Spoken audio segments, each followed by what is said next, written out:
Microsoft just crossed the $4 trillion line, and the road here started in a motel room in 1975. In one generation, a scrappy BASIC interpreter turned into Windows on every desk. Then, failed phones, hard resets, and a bet on the cloud that rewired the company's soul. Stay with us for the moments when it almost slipped away. Welcome to today's Why They Won't. Okay, 4 trillion sounds unreal, like the GDP of a medium-sized country, unreal. What did they actually do to earn that? First, set the stage.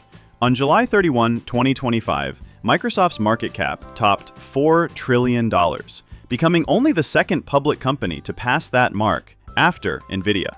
That's the destination marker. Now, let's walk the road that got them there. Take me to the beginning. Motel carpet, humming machines, origin story. 1975, Bill Gates and Paul Allen spot the Altair 8800 on a magazine cover. They code BASIC for it from a borrowed PDP-10 and move to Albuquerque, founding Microsoft on April 4, 1975. The two brains decide toy in Marsico to act first. The dream? A computer on every desk and in every home. Early wins stack up. BASIC, then MS-DOS, then the Windows UI layer that made PCs feel approachable. And suddenly, the office is Windows everywhere, like wallpaper. Exactly. By the mid-90s, Windows and Office are money printers. But success paints a target, which brings us to the first big strain. Netscape? Internet era? The web explodes. Microsoft initially misses it, then swerves hard, bundles Internet Explorer with Windows to catch up. The move works in the market and triggers the US antitrust case in the late 90s. Years of depositions, courtroom drama, internal distraction. The threat isn't just fines, it's identity. Are we the Windows company forever? If the OS is your castle and the government digs a moat around it, what's left? They avoid the company splitting remedy, settle in 2001, and keep shipping. But culturally, they come out cautious, guarding the Windows and Office franchises. That caution helps preserve profits and blinds them to the next platform shift. Phones. Phones. This part hurts, right? A little.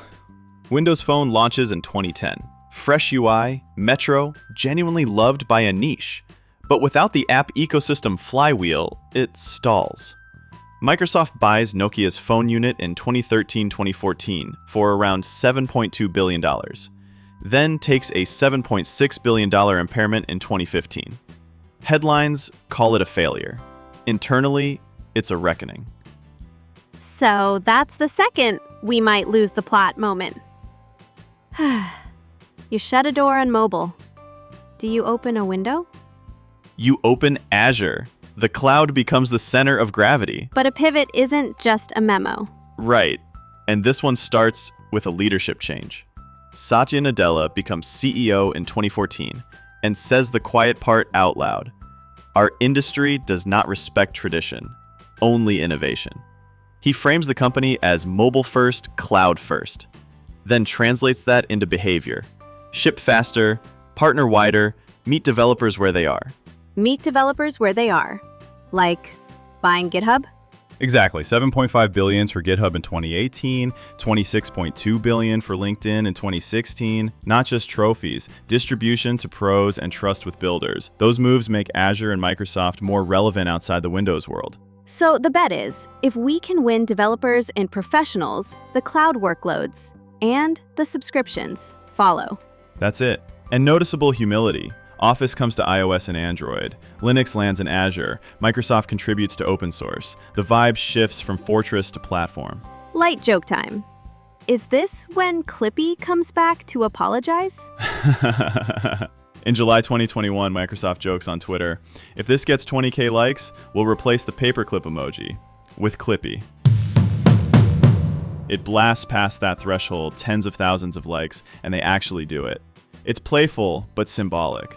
The The brand's comfortable being human again. Okay, cloud, developers, humility, but there's a third stress test coming, right? The third pressure is AI at scale. Microsoft partners with OpenAI first in 2019, then a larger multi-year, multi-billion extension in January 2023, and threads OpenAI models through Azure as Azure OpenAI Service, then into Copilot products across the stack. The strategic judo. Make the most powerful models run best on your cloud. So the equation becomes AI equals workloads equals Azure growth. And consumers see Copilot in Windows and Office. Businesses see Copilots in coding, security, data. Yep. Parallel track in gaming too. Activision Blizzard closes in October 2023. Content plus cloud plus subscription ties back to the same engine, recurring revenue and platform stickiness. When it works, it works. But let me push. Where are the human moments? Not numbers, the feeling of almost losing it. Picture a product led in 2015, watching a $7.6 billion write-down scroll across a finance deck. Imagine saying, "We're quitting phones," in a company built on Windows. That's not just strategy. People had identities tied to that bet. The pivot demanded character. Tell the truth, stop defending the past, build the next platform anyway. I remember a viral reply on X about Windows careers that stuck with me. It's not 1995 anymore. Azure is the new Windows. It had thousands of shares because it captured a mood. The center of gravity moved. And that mood shows up in small things too. The Clippy tweet we mentioned had well over 20,000 likes within hours. People wanted Microsoft to be in on the joke. That permission to be a little less stiff helped the brand talk like a human again. Okay, connect the dots for me as a timeline. Quick hits. 1975, founded in Albuquerque, basic to MS-DOS to Windows. 1990s, Windows Office dominance, antitrust ordeal, survive and keep compounding. 2010 to 2015, Windows Phone push, Nokia acquisition, $7.6 billion write-down. Painful reset. 2014-2018, Nadella era begins, cloud first, buys LinkedIn and GitHub, developer trust rebounds. 2023-2025, OpenAI partnership expands, Copilot everywhere, Activision-Blizzard deal closes, Microsoft crosses $4 trillion on July 31st, 2025. If this were a movie, the theme is reinvention without denial. They didn't cling to being the Windows company. Exactly. They harvested the Windows Office cash flows while replatforming to Azure and AI. And they road-tested humility, shipping on other people's platforms, making peace with open source, and turning not invented here into proudly integrated here. Quick analogy on the money scale before we look forward. 4 trillion. Help me feel it. If 4 trillion were stacks of $100 bills, the pile would be roughly 2,700 kilometers tall, about the distance from Toronto to Orlando, and heavy enough to crush a lot of office chairs. Not precise finance math, but you get the scale. Gigantic. And somewhere in there, Clippy's holding a tiny sign that says, "It looks like you're trying to measure absurd wealth." Can I help you with that? Okay, future time. Who are Microsoft's rivals on the road from $4 trillion to whatever's next? 3 fronts. Front 1, AI, compute, and platforms. NVIDIA minted the current era with GPUs. Google pushes models and agents. OpenAI, ironically a partner, is also a platform. Microsoft's counter is distribution. Copilot across Windows, Office, GitHub, security, Dynamics, and getting enterprises to standardize on Azure for AI. If AI becomes just software, whoever has the default workflow wins. So the risk is, if foundation models commoditize, experience and integration decide the game. Exactly. Front 2, cloud economics.